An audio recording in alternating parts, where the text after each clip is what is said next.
భారతదేశం విభిన్న సంస్కృతులకు ఆలవాలం, గొప్ప తాత్విక ఆధ్యాత్మికత సంపదకు నిలయం. భారతీయ జ్ఞాన సంపద, కళాత్మక ప్రతిభను యావత్ ప్రపంచం గౌరవిస్తోంది. తాజాగా మరొక అరుదైన రికార్డ్ని తన ఖాతాలో వేసుకుంది. శ్రీకృష్ణ పరమాత్ముడు బోధించిన భగవద్గీతకు యునెస్కో గుర్తింపు లభించింది. సర్వశాస్త్రాల సారం, వ్యక్తిత్వ వికాస సారసత్వం, మహోన్నత జీవనానికి మార్గదర్శి, అవతార పురుషుడు శ్రీకృష్ణుడు బోధించిన భగవద్గీత మనకు భగవంతులు అందించిన అమూల్య సంపద. గీత గొప్పతనాన్ని, గీతా సారాన్ని ప్రపంచం ఎప్పుడో గుర్తించింది. ఎందరో మహనీయులకు మార్గదర్శకంగా నిలిచింది. అలాంటి భగవద్గీతకు యునెస్కో మెమరీ ఆఫ్ వరల్డ్ రిజిస్టర్లో చోటు లభించింది. గీతతో పాటు భరతముని రచించిన నాట్య శాస్త్రానికి ఈ గుర్తింపు దక్కింది.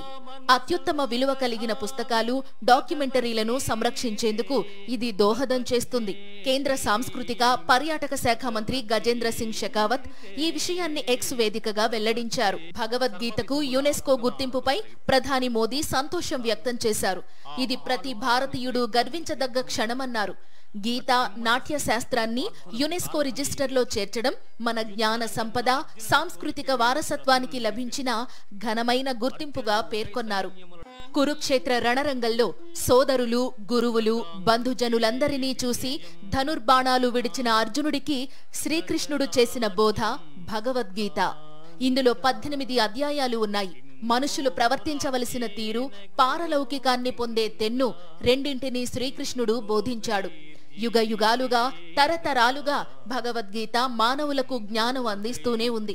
నాటికి నేటికి గీతను మించిన వ్యక్తిత్వ వికాస సారస్వతం మరొకటి లేదని పాశ్చాత్యులు కూడా అంగీకరిస్తున్నారు. స్వాతంత్ర్య పోరాటంలో తన అహింసా సిద్ధాంతానికి మహాత్మా గాంధీ గీత నుంచే స్ఫూర్తిని పొందారు.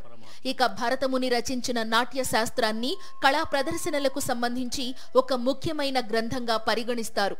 భగవద్గీత నాట్య శాస్త్రంతో కలిసి ఇప్పటి వరకు మన దేశం నుంచి 14 శాసనాలు యునెస్కో రిజిస్టర్లో చోటు దక్కించుకున్నాయి.